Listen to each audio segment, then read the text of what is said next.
everyone, welcome back to my YouTube channel. If you don't know me, hello! My name is Sharon and I am the filthy legacy Nia main with over 7,000 hours on Dead by Daylight.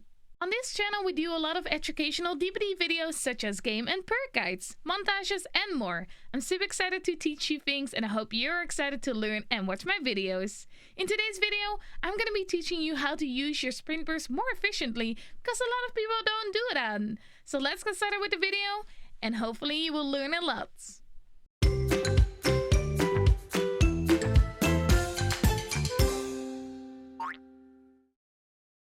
So many of you know that I'm a consistent Sprintburst user. I do switch between Sprintburst and Dead Art here and there depending on my mood, but Sprintburst is my favorite exhaustion perk and I use it a lot more than any other exhaustion perk ever. Sprintburst is the most reliable and consistent. I'm looking at you, Dead Art, you inconsistent piece of... I'm sorry.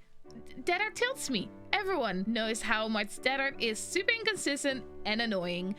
Alas, it is the second best exhaustion perk in this game, but we're not here to talk about Dead Art, we're here to talk about Sprintburst.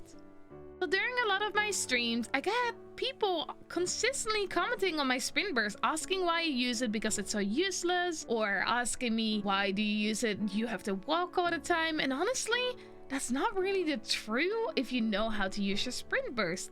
I will admit, you probably aren't gonna find Sprintburst as useful if you don't like to be strategic, if you don't want to bother walking even for 5 seconds, and if you're not willing to work around your Sprintburst.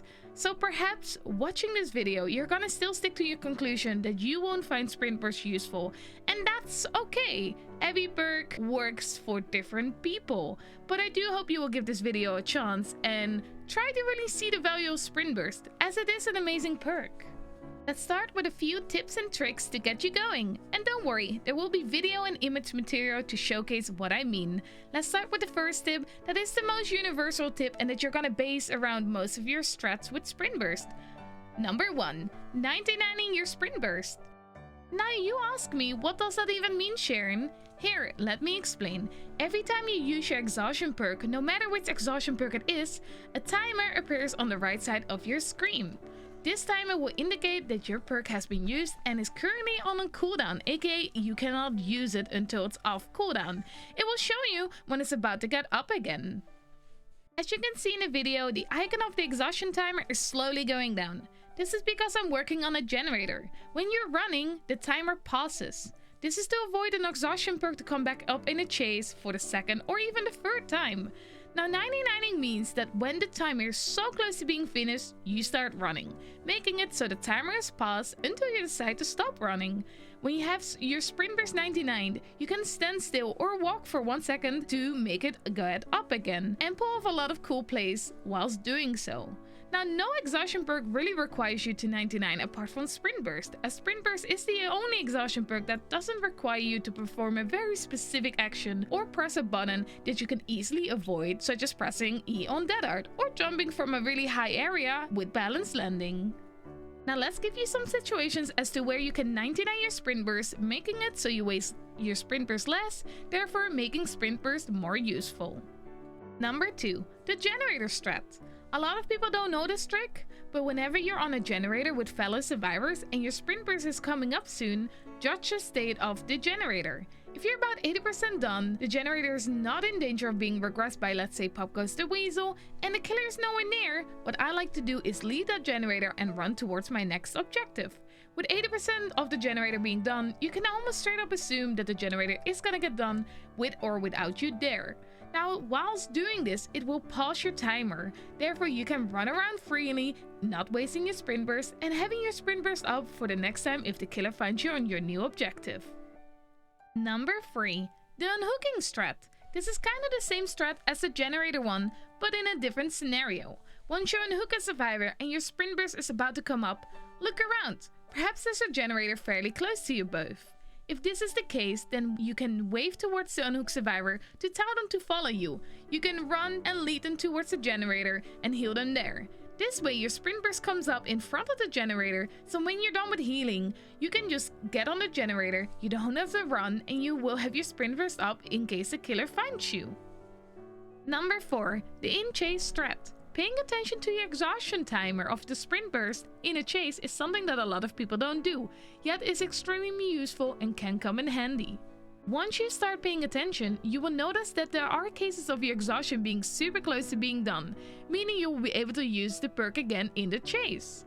Now, because people often don't pay attention and keep holding their shift button during a chase, their perk will never come off cooldown unless they go down or the killer leaves them.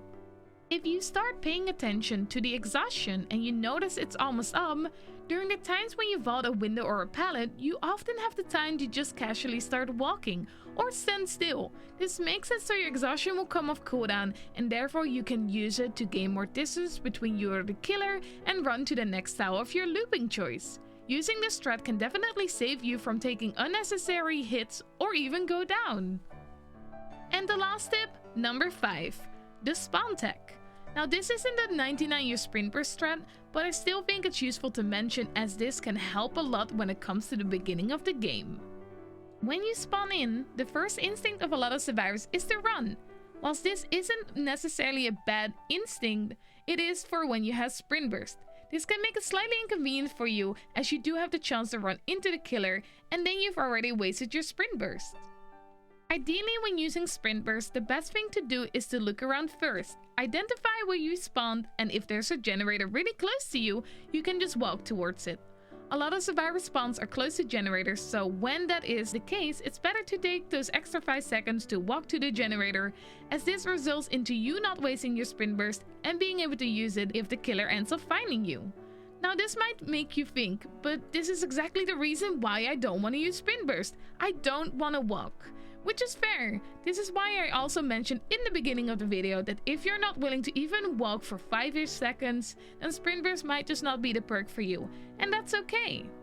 In the end, this guide isn't to force you to run Sprintburst whatsoever. It's more for the people that want to use Sprintburst but don't know exactly how to make the best use of it, or to change minds that are willing to be flexible. If you're not that person, then that's fine. Luckily, you can run whatever you want and there's plenty of perks to choose from. Alright, these are all the tips and tricks I can give you on how to make you use your Sprintburst a little bit more efficiently without feeling forced to walk around all the time, because that is truly unnecessary and you can still get so much value out of your Sprintburst and run the majority of the match. I'm sure some of you are like, man, that's so much effort, I don't want to do that.